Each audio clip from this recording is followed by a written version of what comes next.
akal. Itulah yang memelihara hati dan pikiran saudara-saudara sekalian di dalam Yesus Kristus Tuhan kita. Amin. Bapak, Ibu, Saudara, jemaat yang dikasihi Tuhan kita Yesus Kristus, hari ini persekutuan kita adalah persekutuan pada Minggu Pentakosta yang pertama sebagai pesta sukacita bagi kita memperingati hari turunnya Roh Kudus, dan Tuhan memberikan firman-Nya bagi kita pada hari ini, yaitu melalui surat Rasul Paulus ke jemaat Korintus pada kitab 1 Korintus pasal 12 ayat 3 sampai dengan ayat 11.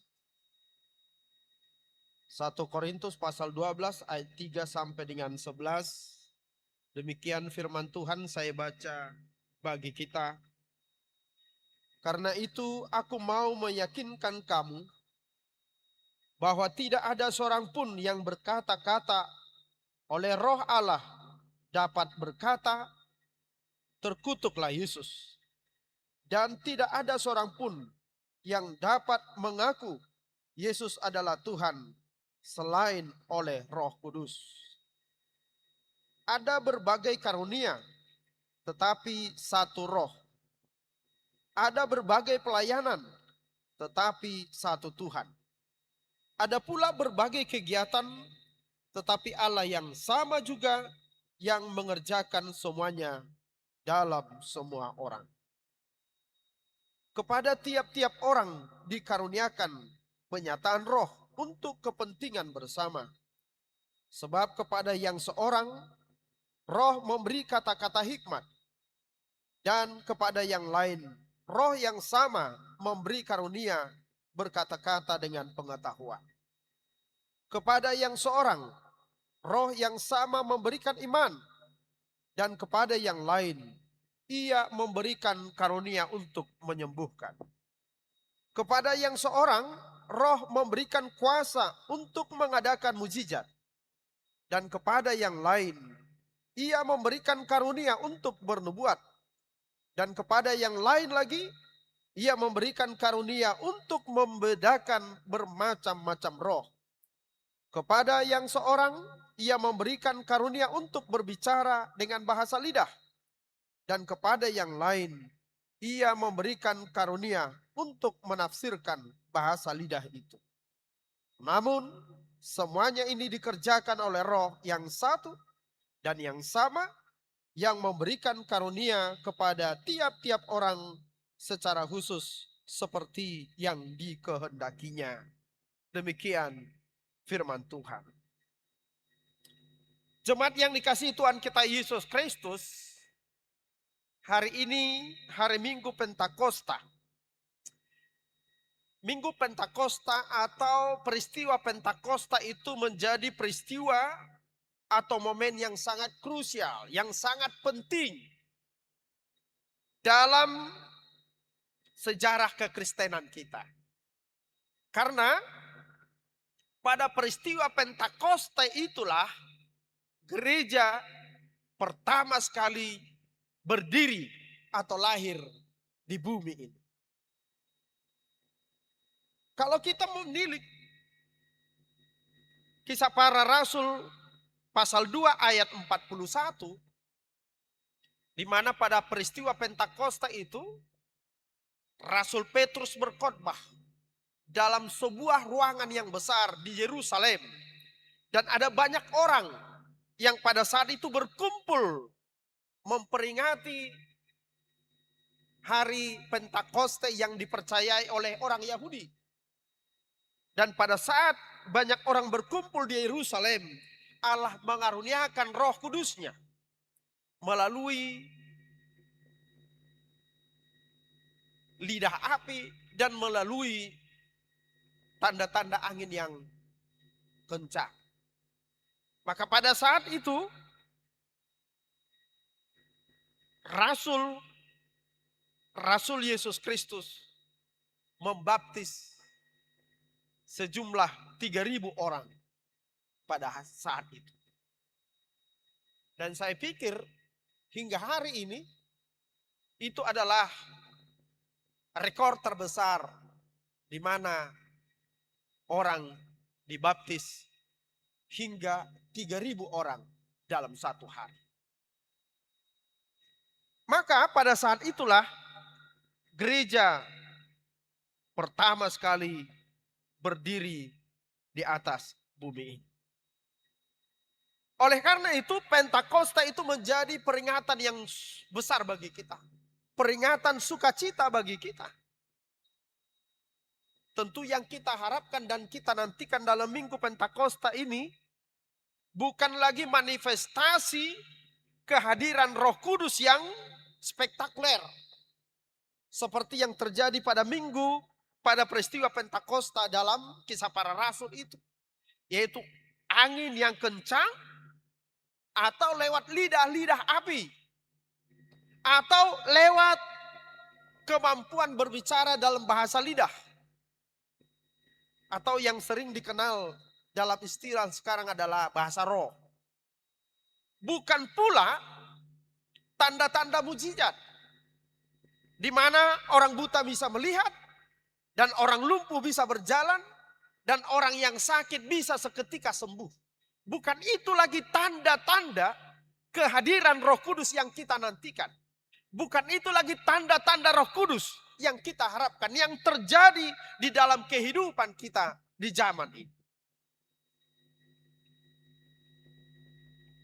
Lantas apa yang kita harapkan? Tanda-tanda apa yang kita nantikan? Sebagai wujud, sebagai manifestasi bahwa Roh Allah hadir di tengah-tengah kita.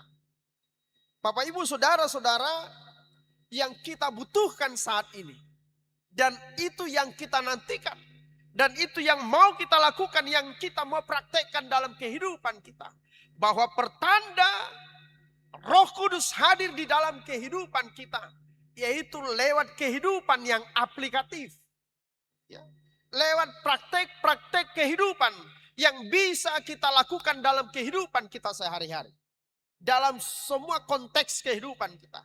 Baik di tengah keluarga, di tengah gereja, maupun di tengah masyarakat. Sehingga dunia bisa melihat. Dunia bisa menyaksikan bahwa kehadiran gereja, kehadiran anak-anak Tuhan, kehadiran orang-orang percaya mencerminkan wajah Kristus yang hadir di dunia ini. Wajah Kristus yang penuh kasih itu. Wajah Kristus yang penuh damai sejahtera itu. Wajah Kristus yang mempersatukan. Bisa terlihat melalui praktek hidup anak-anak Tuhan. Sehingga dimanapun orang percaya hadir, wajah Kristus bercahaya di sana. Bapak, Ibu, Saudara-saudara, jemaat yang dikasihi Tuhan kita Yesus Kristus. Rasul Paulus menjelaskan kepada kita melalui pasal 12 dalam 1 Korintus ini, yaitu berbagai-bagai karunia. Ragam karunia itu dijelaskan dalam ayat 12 sampai dengan selanjutnya, bahwa karunia yang diberikan Tuhan bagi gereja itu, bagi setiap orang percaya itu diumpamakan seperti tubuh yang utuh itu. Tubuh yang satu itu tetapi dengan bermacam-macam bentuk, bermacam-macam ukuran dari masing-masing anggota tubuh kita. Seperti tangan kita ini, seperti jari kita. Kalau kita mau perhatikan bahwa 5 jari kita ini tidak ada yang sama besarnya, sama ukurannya. Jadi kalau ada di antara kita yang memiliki jari jempol semua, berarti ada sesuatu di situ. Demikian juga bahwa tidak ada bahwa bagian daripada tubuh kita semua mata, atau semua telinga, atau semua tangan, atau semua kaki. Tetapi keanekaragaman itu menunjukkan kesempurnaan satu daging atau satu tubuh itu. Maka demikian pula Rasul Paulus menggambarkan gereja itu, menggambarkan tubuh Kristus itu sebagai satu kesatuan yang tidak terpisahkan. Yang terdiri dari banyak anggota tubuh. Bapak Ibu Saudara-saudara, sebagaimana halnya dalam sebuah konser orkestra alat musik, tentu ada berbagai alat musik di sana. Mungkin ada drum, ada saksofon, alat tiup, ada gitar, ada piano, ada keyboard. Dan cara memainkannya juga berbeda. Bentuknya juga berbeda, ukurannya juga berbeda.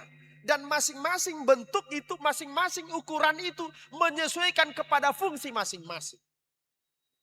Ya. Kita bayangkan andaikan saksofon itu sangat besar, bagaimana mungkin orang bisa memainkan itu. Dan karena itu, orkestra atau konser musik tadi akan menjadi pertunjukan yang sangat indah.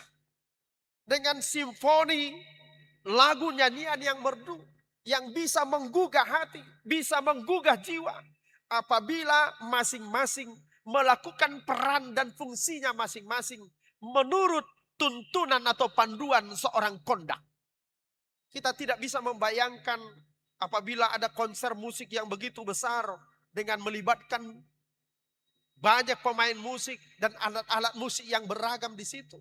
Tetapi masing-masing pemain musik ini memainkan alat musiknya dengan kemauannya sendiri. Dengan kehendaknya sendiri. Pemain gitarnya bermain sesuka-sukanya. Pemain drum bermain dengan sesukanya. Pemain piano juga berbuat dengan sesuai seleranya. Maka orkestra itu atau alat-alat musik itu tentu menjadi bunyi-bunyian yang memekakkan telinga. Karena itu orkestra itu, permainan alat musik itu akan terlihat indah dan menghasilkan sesuatu simfoni atau lagu yang indah, yang merdu apabila masing-masing menjalankan fungsinya, menjalankan perannya menurut tuntunan dan panduan seorang kondak atau dirigen. Maka demikian Rasul Paulus menggambarkan kehidupan gereja itu, di mana masing-masing memiliki karunia yang berbeda-beda. Ada yang berfungsi sebagai tangan, ada yang berfungsi sebagai mata, ada yang berfungsi sebagai kaki, ada yang berfungsi sebagai kepala.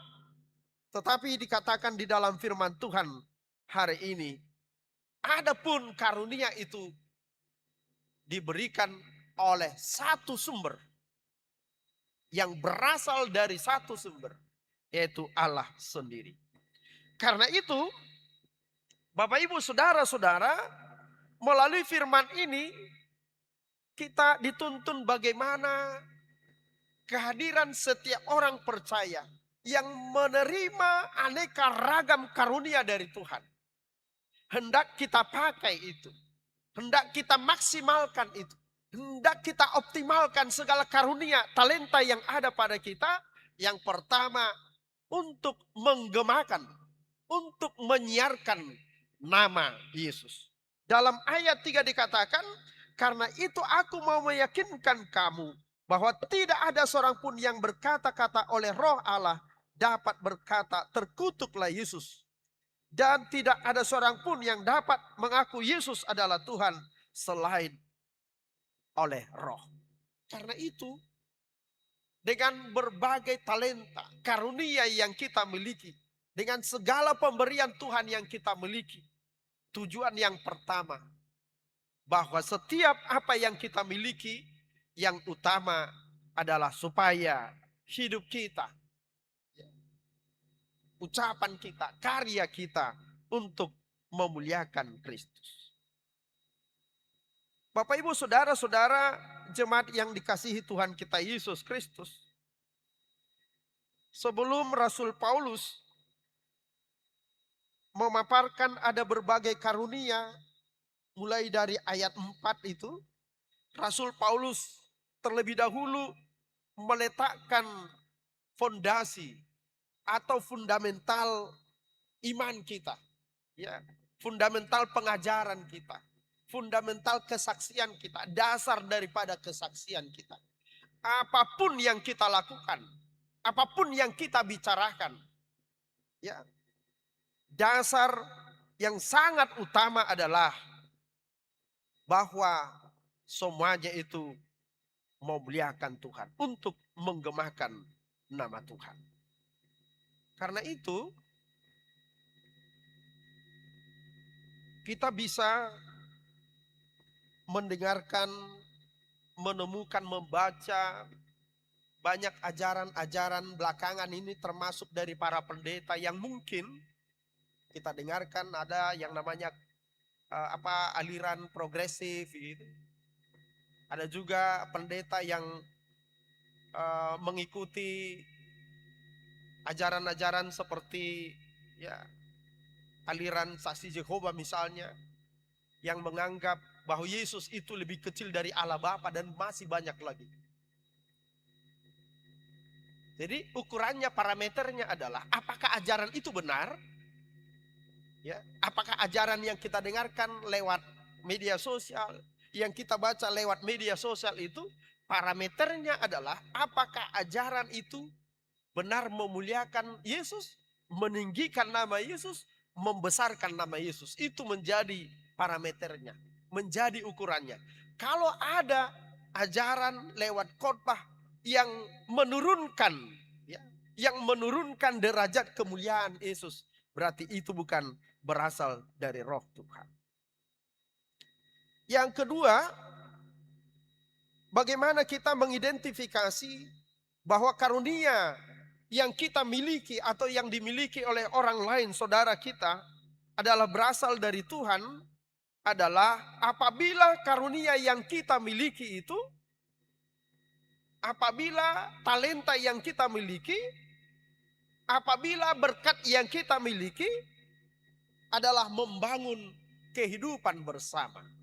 Atau dalam ayat 7 dikatakan untuk kepentingan bersama, ya. Kepada tiap-tiap orang dikaruniakan penyataan roh untuk kepentingan bersama. Jadi parameter yang kedua sebagai indikator bahwa karunia yang kita miliki, karunia yang dimiliki oleh saudara kita yang lain adalah bila mana atau jika karunia itu dipakai untuk membangun kebersamaan. Karena tidak pernah Allah memberikan karunia talenta kepada kita untuk kepentingan diri kita sendiri, untuk kesombongan kita, untuk meninggikan atau memuliakan diri kita sendiri, atau untuk mencari kepentingan kita sendiri. Sebagaimana dalam Galatia pasal 5 ayat 20 itu, ya, buah-buah kedagingan, yaitu kesombongan, perseteruan, iri hati, kepentingan diri sendiri. Karunia yang berasal dari Tuhan, karunia yang berasal dari Roh Kudus itu selalu membangun kehidupan bersama. Bapak Ibu Saudara-saudara, pada pembacaan nas epistel tadi, kepada kita bersama-sama membaca bagaimana kisah Kain dan Habel. Dua orang bersaudara antara abang dan adik berlomba melakukan yang baik, memberikan persembahan kepada Tuhan. Tetapi orang yang melakukan yang baik, awalnya melakukan yang baik, jika tidak mendapat apresiasi, bisa menimbulkan iri hati, bisa menimbulkan kecemburuan. Bayangkan dua orang bersaudara dari satu ibu dan satu ayah bisa saling membunuh karena kecemburuan, karena iri hati. Karena di mana ada kecemburuan, di mana ada iri hati, di mana ada kesombongan, di mana ada tinggi hati, itu merusak persekutuan. Bapak Ibu Saudara-saudara, karena itu apabila karunia yang ada pada kita hanya untuk membanggakan diri sendiri, untuk mencari kepentingan diri kita sendiri, hanya untuk menyenangkan diri kita sendiri, maka perlu kita berefleksi, jangan-jangan karunia yang saya miliki ini bukan berasal dari Tuhan. Bapak Ibu Saudara-saudara, jemaat yang dikasihi Tuhan kita Yesus Kristus, Yang kedua, Allah kita adalah Allah yang maha murah, yang mengaruniakan segala yang baik menurut kasih-Nya. Tuhan kita adalah Tuhan yang baik. Tuhan yang selalu terbuka memberikan kebaikan-kebaikan bagi kita. Dan ukurannya adalah kasih-Nya. Karena itu, dalam ayat yang ke-11, dalam nas khotbah kita dikatakan, namun semuanya ini dikerjakan oleh Roh yang satu dan yang sama, yang memberikan karunia kepada tiap-tiap orang secara khusus seperti yang dikehendakinya. Jadi Allah melalui Yesus Kristus telah mengaruniakan keselamatan kepada kita melalui kematian Yesus di kayu salib. Dan kehidupan kita, keselamatan kita telah sempurna dikerjakan oleh Yesus di kayu salib itu. Itu sebabnya Yesus ketika sebelum mati itu mengucapkan tetelestai, artinya sudah selesai. Telah sempurna. Keselamatan telah dikerjakan Allah di dalam Yesus Kristus. Itu sempurna di dalam diri kita. Sehingga setiap yang berseru kepada nama Yesus, yang percaya, yang beriman kepada Tuhan Yesus, sesungguhnya mereka telah diselamatkan. Tetapi tidak cukup hanya di situ. Allah tidak hanya menyelamatkan kita, tetapi Allah mengutus Roh Kudus bagi kita untuk sebagai wujud daripada Allah yang Immanuel, Allah yang Immanuel, di mana Roh Allah itu dikaruniakan kepada kita untuk membersamai kita, untuk menuntun kita, untuk membimbing kita, dan bahkan menghibur kita tatkala kita duka. Bapak Ibu Saudara-saudara, tetapi tidak hanya Roh Kudus, bahkan Allah memberikan karunia, karunia yang banyak lagi, ya. Karunia yang lain lagi yang Allah berikan kepada kita. Ada keahlian kita, ada kepintaran kita, ada keluarga kita, ada berkat yang kita miliki. Jadi Allah tidak pernah berhenti. Allah tidak pernah merasa bahwa pemberiannya sudah cukup. Allah senantiasa, ya, memberikan berkatnya itu secara dengan ukuran kasih-Nya. Ya. Allah tidak pernah berhenti, Allah tidak pernah bosan memberikan karunia dan berkatnya kepada kita. Tetapi di dalam firman Tuhan ini dikatakan bahwa soal ukurannya, soal bentuknya, karunia yang kita dapatkan, berkat yang kita dapatkan, bahwa kedaulatan, otoritas ada padanya. Jadi kita tidak boleh memandang orang lain. Karunia yang dimiliki oleh orang lain itu adalah sesuai dengan kedaulatan Allah karena menurut kasih-Nya bahwa itu baik bagi dia. Sekalipun karunia yang saya miliki menurut saya itu kecil, mungkin tidak berguna, mungkin tidak dibutuhkan, tapi oleh ukuran Tuhan bahwa itu yang terbaik bagi saya. Karena itu, apabila ada iri hati, ada kecemburuan kita terhadap harta orang lain, terhadap kepemilikan oleh orang lain, terhadap jabatan, terhadap pangkat, terhadap keberadaan orang lain, itu adalah bentuk protes terselubung kita kepada Tuhan. Dan seringkali itu membuat kita sulit bersyukur kepada Tuhan. Ketika kita menjadikan karunia yang dimiliki orang lain menjadi ukuran terhadap karunia kita. Atau jika kita menjadikan karunia yang ada pada kita menjadi ukuran bagi orang lain, itu akan membuat kita sombong. Merasa bahwa kita lebih baik daripada dia. Nah karena itu, mari kita mensyukuri karunia apapun. Sekecil apapun itu, sesederhana apapun. Karunia yang kita miliki, kita mau mensyukuri itu.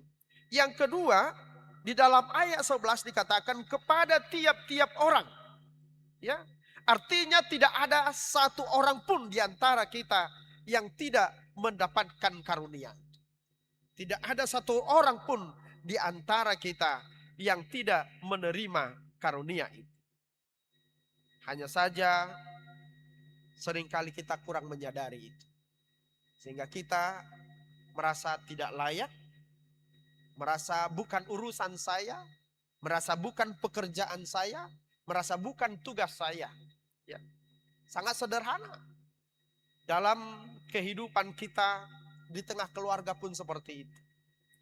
Jika setiap anggota keluarga itu merasa bahwa membuang sampah itu bukan tugasnya, maka sampah itu, rumah itu akan menjadi tumpukan sampah. Tidak akan ada kebaikan di situ. Di dalam gereja juga begitu. Jika setiap orang merasa bahwa itu bukan tugasnya, maka tidak akan ada pekerjaan, tidak akan ada pelayanan yang berjalan dengan baik. Tetapi jika setiap orang berlomba-lomba melakukan yang terbaik, maka baik di keluarga, baik di gereja maupun di tengah-tengah masyarakat, maka kehidupan akan semakin baik. Bapak, Ibu, saudara-saudara, tentu firman Tuhan ini sangat relevan bagi kehidupan kita di zaman ini, di mana roh zaman ini adalah zaman persaingan, zaman kompetisi, berlomba-lomba. Kalau bisa menjadi nomor 1, kenapa harus nomor 2? Kalau bisa nomor 2, kenapa harus nomor 3? Sehingga semangat persaingan itu semangat untuk saling menaklukkan, semangat bahkan untuk saling mengalahkan, semangat untuk mendominasi yang lain. Tetapi firman Tuhan melalui Minggu Pentakosta hari ini mengingatkan kita bahwa setiap kita menerima karunia. Meskipun ukurannya berbeda, bentuknya berbeda, baik yang terkecil maupun yang terbesar, kita mau gunakan itu untuk membangun kehidupan, membangun persekutuan yang lebih baik di tengah keluarga kita.